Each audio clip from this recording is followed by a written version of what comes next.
Assalamualaikum guys, selamat malam. Selamat datang lagi di channel Sapi Powell Farm. Bagaimana kabarnya dulur? Semoga kalian masih dalam keadaan yang baik ya dulur. Baiklah dulur, pada kesempatan kali ini saya akan memberikan edukasi lagi tentang dunia peternakan, khususnya ternak sapi ya dulur. Topik yang akan saya angkat di sini adalah sebaiknya jangan pelihara 10 kondisi sapi seperti ini. Sebelum saya lanjut, seperti biasa, buat dulur-dulur yang belum subscribe, jangan lupa subscribe dulu, like-nya jika kalian suka video ini, dan jangan lupa share jika kalian mendapatkan manfaat dari video ini. Baiklah dulur, langsung saja kita masuk ke materinya. Jadi materi kita ini adalah yang pertama, apa sih yang harus dilakukan peternak ketika baru membeli sapi.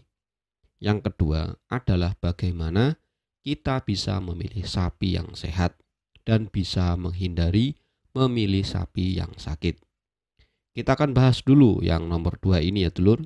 Ketika kalian ingin membeli sapi di pasar maupun di belantik maupun di kandang petani, yang pertama, pilihlah sapi yang ketika dia berdiri itu dia bisa menopang 4 kaki dan kakinya itu lurus, simetris, tidak terlihat mengangkat salah satu kakinya. Artinya tidak menunjukkan sapi itu kelelahan.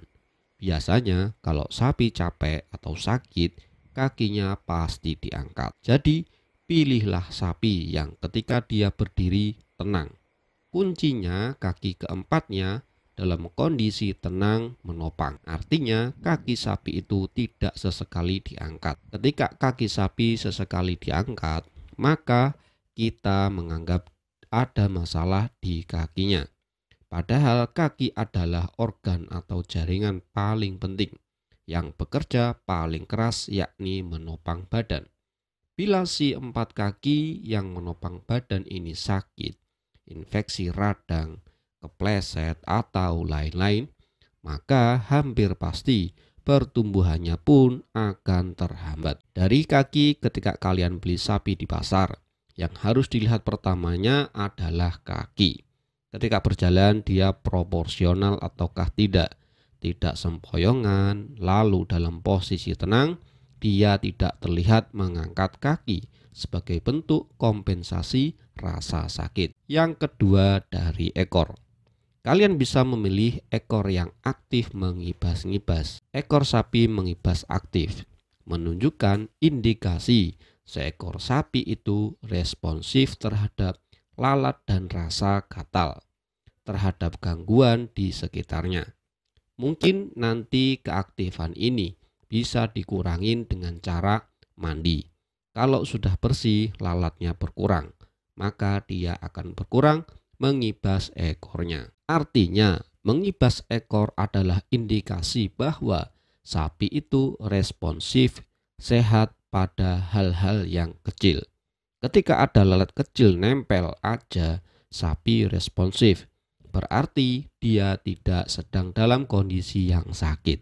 Artinya ketika dia sedang merasakan sakit yang amat, dia enggak akan peduli terhadap lalat. Yang ketiga, hindari memilih sapi yang ada luka penebalan di persendian. Jangan sampai memilih sapi yang memiliki luka terbuka kulit di persendian. Ini meskipun sederhana, hanya di kulit, namun itu akan merumitkan pengobatannya. Harus injek lah, minum obat lah, harus semprot gusanek lah, ataupun limoksin spray.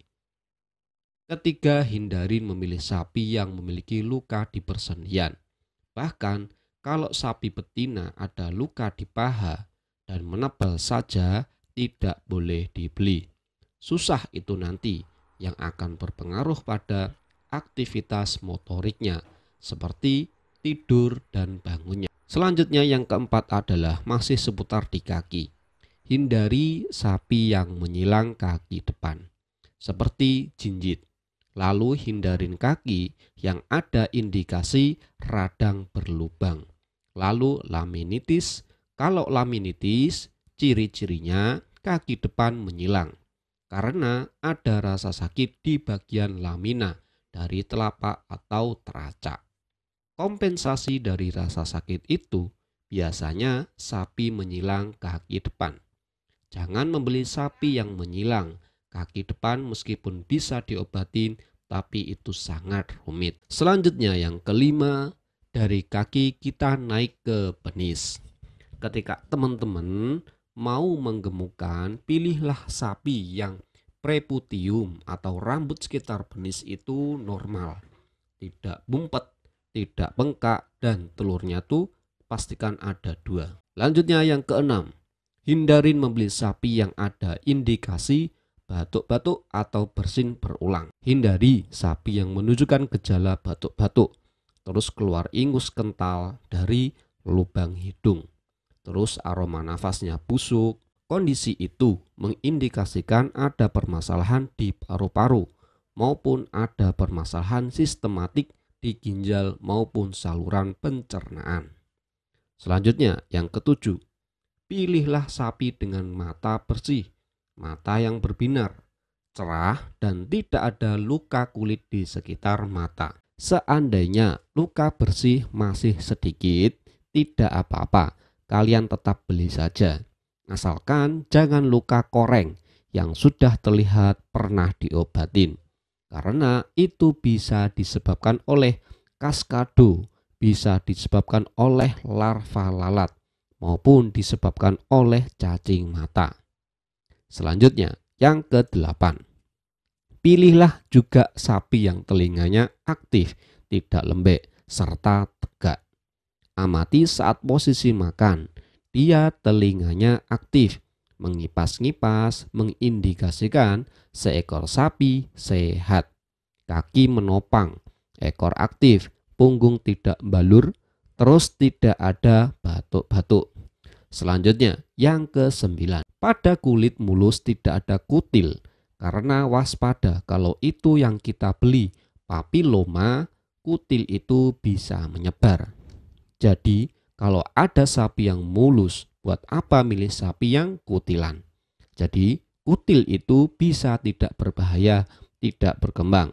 Tapi, begitu ada 1-2 kutil yang itu jenis papiloma, kayak kutil gede gitu, itu dia virus yang bisa menyebar dan penanganannya cukup sulit. Selanjutnya, yang ke-10, pilihlah sapi yang ketika diberi makan, dia makan, yang dalam kondisi tidak makan, dia enggak makan, dia gayem. Kondisi itu mengindikasikan aktivitas lambung sapi normal, aktivitas pencernaan normal, dan dia memiliki rasa lapar yang tinggi. Maka itu modal bagi kalian untuk bisa mengemukkan sapi kalian. Kesimpulannya, jadi yang harus dihindarin, kaki tidak boleh jinjit, diuji tidak boleh diangkat-angkat. Lalu jangan sampai ada luka di kaki. Kaki depan tidak boleh menyilang. Jangan sampai memilih sapi yang ada perlukaan di persendian. Itu akan sangat rumit, terutama kaki belakang. Jangan milih sapi yang ekornya kepleh, tidak respon terhadap lalat, terhadap nyamuk. Itu mengindikasikan bahwa merasakan sakit yang lebih dominan daripada diganggu lalat. Selanjutnya, jangan pula memilih sapi yang ada kutil, karena kalau misalkan itu memang papiloma, maka dia akan menyebar. Jangan memilih sapi dengan mata yang luka lebar. Lalu pilih sapi yang telinga tidak kepleh. Perhatikan juga nafsu makan yang turun, serta keluar ingus dari lubang hidung, dan cenderung ngiler dibarengi dengan tidak mau makan.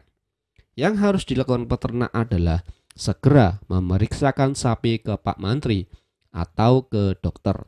Bila ada hal-hal yang dicurigai, minta disuntik kesehatan, konsultasi, dan sapi kalian otomatis akan sehat walafiat. Baiklah dulur, sepertinya gitu aja untuk edukasi sapi pada malam hari ini. Terima kasih sudah nonton sampai habis. Seperti biasa, saya menghimbau buat teman-teman yang belum subscribe, jangan lupa subscribe dulu. Sekian, terima kasih. Assalamualaikum warahmatullahi wabarakatuh. Bye-bye.